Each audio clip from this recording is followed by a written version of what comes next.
আমরা জানি মাননীয় স্পিকার, বাংলাদেশে ঘাটতি বাজেট দেওয়ার একটি সংস্কৃতি আছে এবং এই ঘাটতি পূরণ হয় দেশের ব্যাংকগুলো থেকে ঋণ নিয়ে কিংবা বিদেশি ব্যাংক থেকে ঋণ বা অনুদানের মাধ্যমে।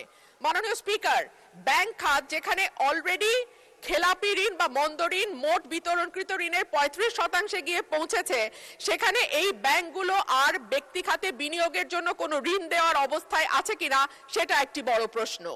আইএমএফ সম্প্রতি জানিয়েছে যে তারা বাংলাদেশে যে ঋণের চুক্তি হয়েছিল তার পরবর্তী কিস্তিগুলো নতুন সরকারকে আর দেবে না, তারা নতুন করে চুক্তি করতে বলছে।